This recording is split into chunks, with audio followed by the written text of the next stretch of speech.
दो शख्स आपस में प्यार करते थे, उसमें से एक शख्स शादीशुदा था और एक की शादी नहीं हुई थी।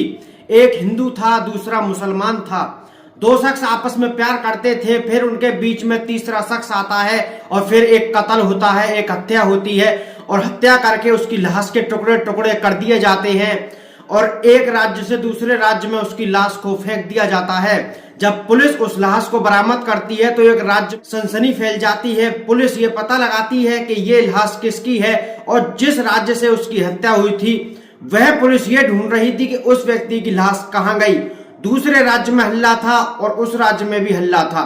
जब इन दोनों शख्सों के बीच में एक शख्स की एंट्री होती है। नमस्कार, मैं आपका मनीष ठाकुर, आप मेरे साथ देख रहे हैं इंडिया क्राइम न्यूज। आपका स्वागत है एक क्राइम स्टोरी में।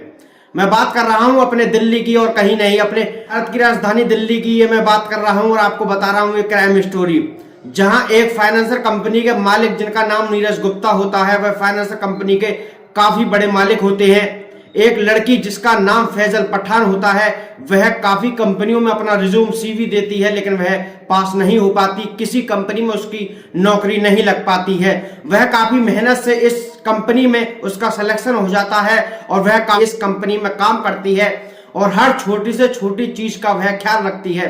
तो मालिक को उसका काम पसंद आता है, मालिक उससे खुश होता है, वह उसका प्रमोशन भी कर देता है और उसको वह पसंद करने लगता है और फैजल पठान भी नीरज गुप्ता मालिक से प्यार करने लगती है। दोनों में प्यार इतना ज्यादा बढ़ गया कि उनमें शारीरिक संबंध भी बन चुके थे। इनका प्यार 10 साल तक चलता रहा। 10 साल के बाद फैजल पठान नीरज से कहती है कि मैं अब तुम्हें नहीं मिल पाऊंगी क्योंकि अब मेरे जो घर के हैं वह मेरी शादी करने की कह रहे हैं। तो वह कहता है कि तू शादी नहीं करेगी, तू मेरे साथ ही रह, मैं तेरे घर वालों को समझाऊंगा और उन्हें बताऊंगा कि मैं तेरे से प्यार करता हूं। तो वह कहती है कि मेरे घर वाले तुम्हें एक्सेप्ट नहीं करेंगे, तुम मुझसे उम्र में भी बड़े हो और तुम शादीशुदा हो, तुम्हारे पास 2 बच्चे हैं। वह इस बात को नहीं सोचता है और वह घर जाता है। वह जब उसके घर पहुंचता है तो उसकी माँ को वह समझाता है, जिसका नाम सहजिन जान था और उसका जो मंगेतर फैजल पठान का उसका नाम जुबेर था। वह 3 लोग वहां पे मौजूद रहते हैं। उसे नहीं पता था कि उसकी प्लानिंग पहले से की जा रही है। पहले तो फैजल पठान उससे कहती है कि मेरी मम्मी की बीमारी के लिए मुझे 10 लाख रुपए चाहिए, मुझे 10 लाख रुपए की मदद करो। तो वह 10 लाख रुपए बिना सुने कहे किसी से पूछ 10 लाख रुपए दे देता है। जब फैजल पठान पूरा मामला बना लेती है और उसकी हत्या का प्लानिंग बना लेती है तो वह उसको अपने घर बुलाती है। बताएंगे आपको पूरी बात, आप पहले इस बात को सुनिए। 12 तारीख को नीरज गुप्ता गायब हो जाते हैं। दीपावली का समय था।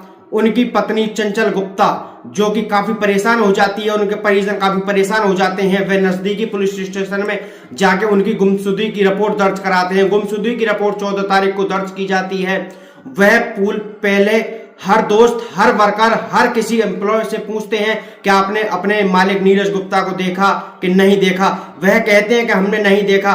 13, 14, 15, 16, 17 4-5 दिन बीत जाते हैं, नीरज गुप्ता का कोई पता नहीं चलता है। फिर 18 नवंबर को अंचल गुप्ता नजदीकी पुलिस स्टेशन में अपने पति के दोस्त मनदीप मित्तल को लेकर पहुंचती है और वह पुलिस को बताती है कि मेरे जो पति जब से लापता हुए हैं, जब से ही एक जो लड़की है जिसका नाम फैजल पठान है, जिसको नीरज गुप्ता जो मेरे पति हैं उन्होंने जल्दी ही उसको परमानेंट कंपनी में कर दिया था, उसका प्रमोशन भी किया था और उसे सबसे ज्यादा सैलरी भी दी जाती थी।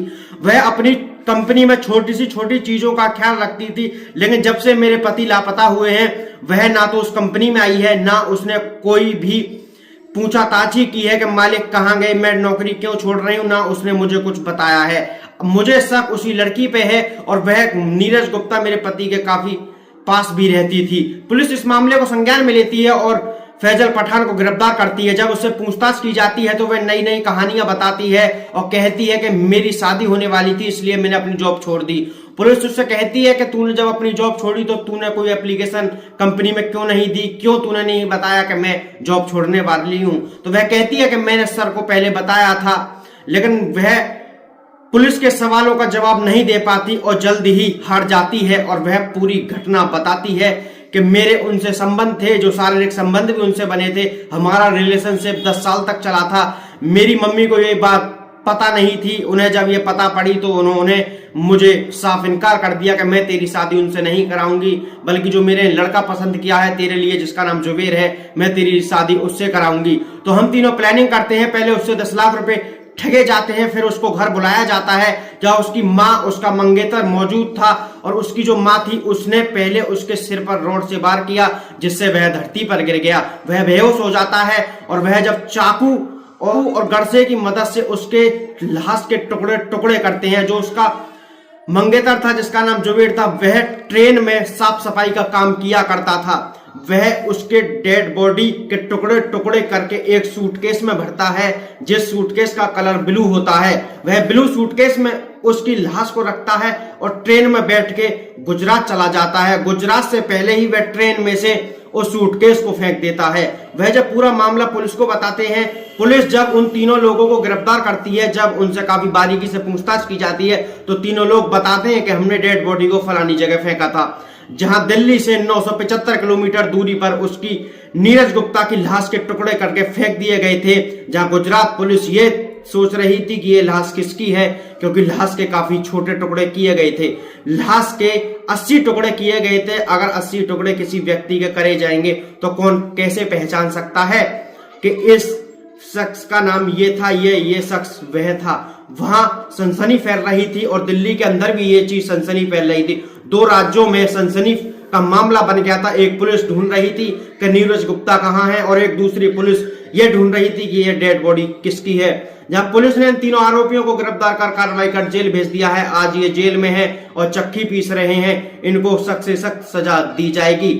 और अब नीरज गुप्ता की जो पत्नी है चंचल गुप्ता, और उसका दोस्त मनदीप मित्तल और उसके परिजनों का रो रो के बुरा हाल है। वह ये कह रहे हैं कि जब शादीशुदा व्यक्ति ऐसा काम क्यों किया, इतने कंपनी का ओनर होता था, उस पर काफी पैसे थे, फिर भी उसने अपनी नीयत दिखा दी। जहां एक हिंदू ने एक मुसलमान की लड़की से प्यार किया और वह शादीशुदा था और लड़की की शादी नहीं हुई थी। यह मामला दोनों ही तरफ से गलत था। नहीं तो लड़की को उससे प्यार करना चाहिए था, ना ही उस शख्स को उससे प्यार करना चाहिए था। उसने अपनी घरवाली और अपने बच्चों के बारे में भी नहीं सोचा, और ना ही उसने ये चीज सोची कि मुझे नौकरी किसी कंपनी में नहीं मिली है, तो मुझे इस कंपनी में बड़ी मेहनत से नौकरी मिली है, तो मैं इसमें काम करूं, बल्कि ये गंदी हरकत ना करूं।